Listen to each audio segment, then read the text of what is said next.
Hello, I'm back again on this not so beautiful Saturday day, but hey, I'm inside where I don't have to get rained on. So, hello everyone, back again, and here we go. Probably the biggest game of the year for the New Orleans Saints as of right now.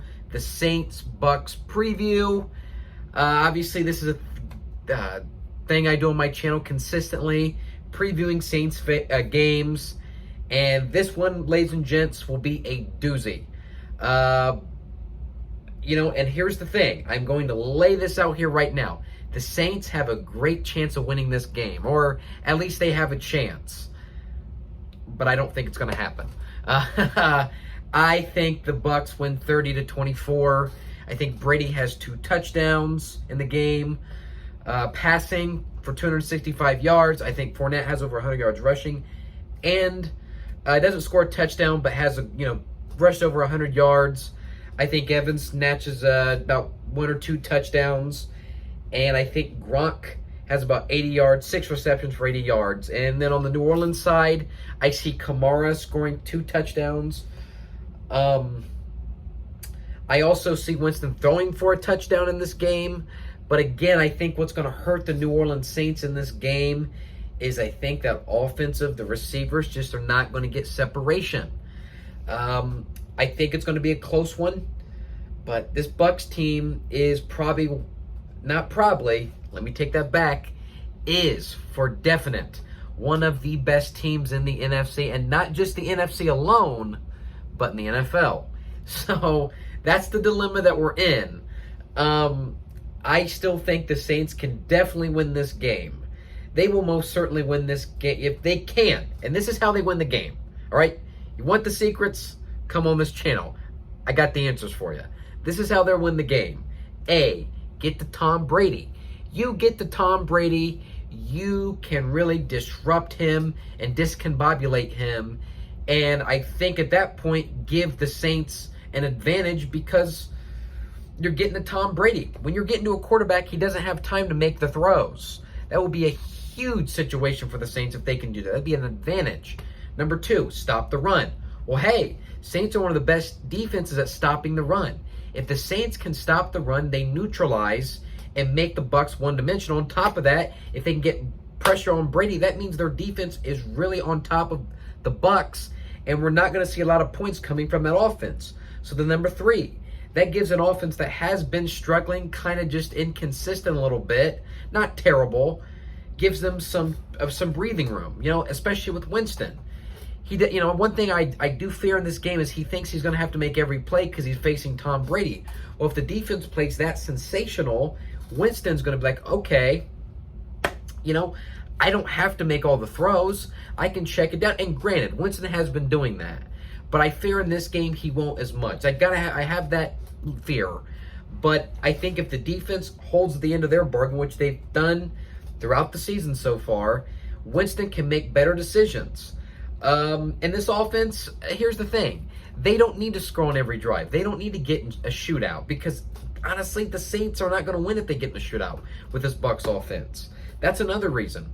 They don't need to get into a shootout. All they need to do is play great defense, stop the run and get to Brady, get the ball to Kamara, get Ingram involved as much as you can, and, have some easier passes, have more screens for Winston to make. Make it easy for Winston. And honestly, get Kamara in the game as much as you possibly can. Obviously, the Bucs, they circle number 41. They know he's a threat. But, obviously keep doing what you're doing. Get him in the pass game. Get him on screens. Give him the ball. But, you need to ask more for your receivers. Callaway needs to step up. I don't know if Thomas, I haven't heard anything. I haven't heard anything about Harris. I don't know what's going on there. They might, if they do come back, that'd be huge for New Orleans, but I haven't heard anything yet. But let's just assume, for this video's sake, as of right now, at 3:30 right now, let's just assume that they're not coming back. Okay, awesome. Let's assume that.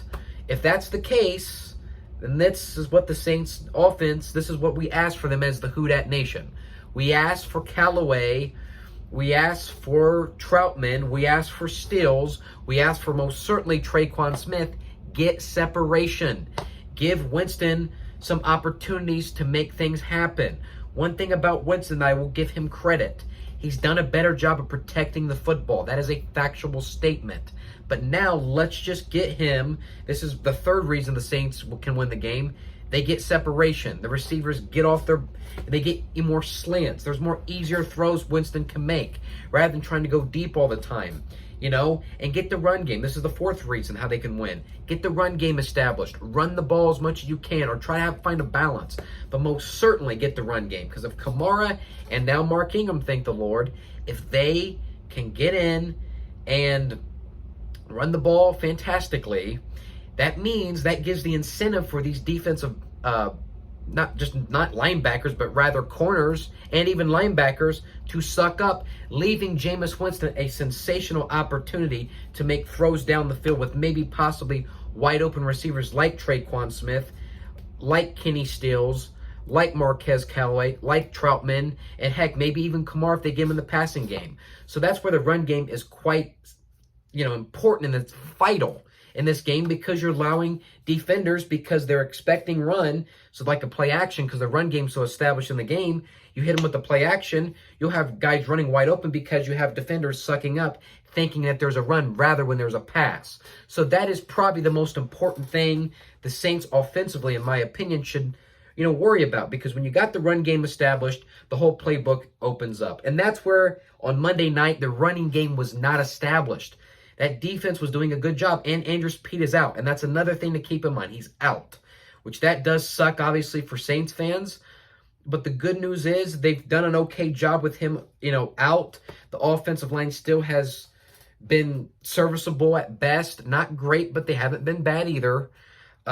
It's not a bad offensive line to run behind. Not at all. Even without Andrews Pete, it's not as bad. But obviously, it's better when he's on the offensive line. But that's the big thing in this game. That's the momentous thing on the offensive side. The defensive side, already established. Stop the running game. Get to Brady. Easy peasy. Understand? But most importantly in this game, I think the biggest reason for the Saints to win this game offensively, get the ball to Kamara and Ingram, establish the run game, and then open up the playbook for play action and more bigger plays down the field. Because if you're going to beat Tom Brady, you're not going to beat him like you did the Seattle Seahawks Monday night. You got away with that game because you're playing a team that made some mistakes at the end of the game. You're not going to get away with it in this game, and that's just a factual statement. So the Saints obviously need to do what they got to do.